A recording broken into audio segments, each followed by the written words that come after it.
বন্ধুরা, আজকে আমি দেখাচ্ছি নিরামিষ ফুলকপি অনুষ্ঠান বাড়িতে যেভাবে নিরামিষ ফুলকপি করে আমি তার একটু দেখাচ্ছি, সেটাই একটু করে দেখানোর চেষ্টা করছি।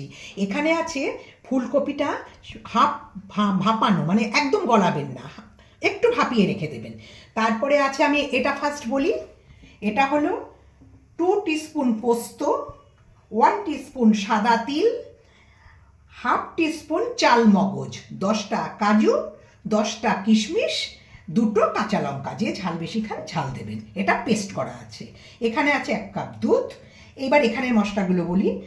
1 টিস্পুন আদা বাটা আছে এখানে, আর হাফ টিস্পুন করে জিরে, ধনে, কাশ্মীরি মির্চা, গোলমরিচের গুঁড়ো, গরম মশলা, আর গোলমরিচের গুঁড়োটা একটুখানি অল্প, নুন স্বাদ মতো, সামান্য একটু চিনি, লাগবে ঘি, আর সাদা তেলে রান্না করব। এটাই হলো ইনগ্রিডিয়েন্টস। সাদা তেলটা দেখুন আমার গরম হয়েই রয়েছে। আমি এখানে কপিগুলো হালকা ভাজবো, লাল করব না।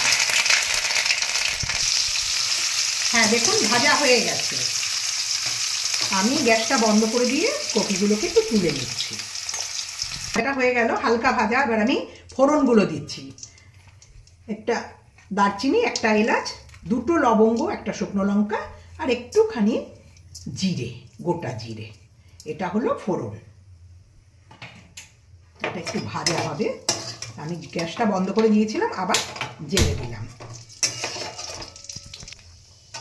ফোড়নটা হয়ে গেছে আমার। আমি একটু 1 টিস্পুন আদা বাটা বলেছিলাম, আদা বাটাটা দিয়ে দিলাম। গ্যাসটাকে বন্ধ করে দিচ্ছি, একদম ছিটকাচ্ছে।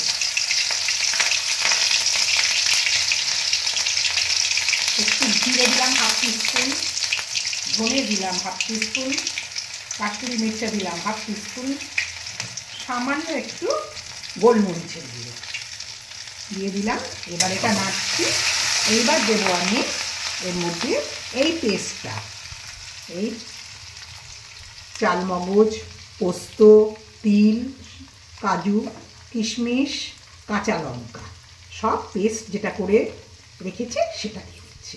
হলুদ পড়বে না এতে।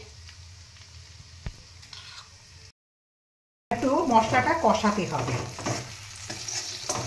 এখানে যেহেতু কাজু, কিশমিশ, পোস্ত, তিল, চাল মগজ, এগুলোকে একটু কষাতে হবে, নাহলে ধনে জিরে শুকনো ছিল, ওগুলো হয়েই গেছে ভালো। আর আদা তো দিয়েছি। এবার একটু নুন দিয়ে দিলাম।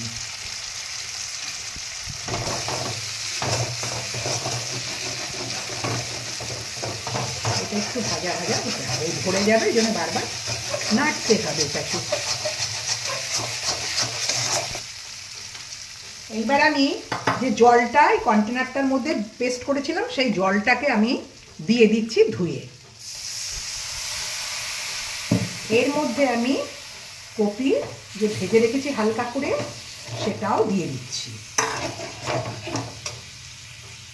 চিনি রেখেছি, এটাও দিয়ে দিচ্ছি। এইবার আমি নেড়ে কপিটাকে একটু সামান্য সেদ্ধ করতে হবে, করে তারপরে অংশটা দেখাচ্ছি। গ্যাসটা লো টু মিডিয়ামে করবেন। আমি কখনো কমিয়ে দিচ্ছি, কখনো মিডিয়ামে রাখছি। হাই দিলে হবে কি, এই মশলাটা পুড়িয়ে উঠবে। এবার আমি 1 কাপ দুধ রেখেছিলাম, দুধটা দিয়ে দিচ্ছি, গ্রেভি হয়ে যাবে।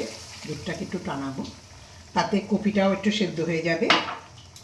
লাস্টে ঘি গরম মশলাটা দিয়ে নামিয়ে দেব। দেখুন কি তাড়াতাড়ি হয়ে যাচ্ছে, খুব ঝটপট কিন্তু রান্নাটা হয়ে যাবে। খেতে খুবই সুস্বাদু হবে। এইভাবে করে দেখবেন, খুব ভালো লাগবে। কপির একঘেয়ে রান্না তো ভালো লাগে না। আর কপি মানে সারা শীত ধরেই কপিটা পাওয়া যায়, সারা বছরই পাওয়া যায় হিসেব মতো। তবে এইভাবে করলে খুব ভালো। যারা নিরামিষ খান তারা অনেক সময় সমস্যায় পড়ে যান, যে পেঁয়াজ রসুন দেবো না, কি করে করব। এইভাবে করবেন, খুব ভালো লাগবে। এবার কপি সেদ্ধ হয়ে গেছে। আমি 1 চামচ ঘি দিয়ে দিচ্ছি, আর হাফ চামচ আর কি হাফ টিস্পুন গরম মশলার গুঁড়ো দিয়ে আমি নেড়ে নামিয়ে দিচ্ছি। এটা জাস্ট নেড়ে নামিয়ে দেওয়া, আর কিছু না।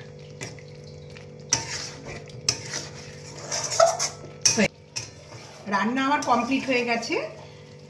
এইভাবে রান্না করবেন লুচি, রুটি, পরোটা, পোলাও সব কিছু দিয়েই ভালো লাগবে। নিরামিষ হিসেবে খুবই সুন্দর মানে খেতে লাগবে। আমি এবার সাজিয়ে দেখাচ্ছি।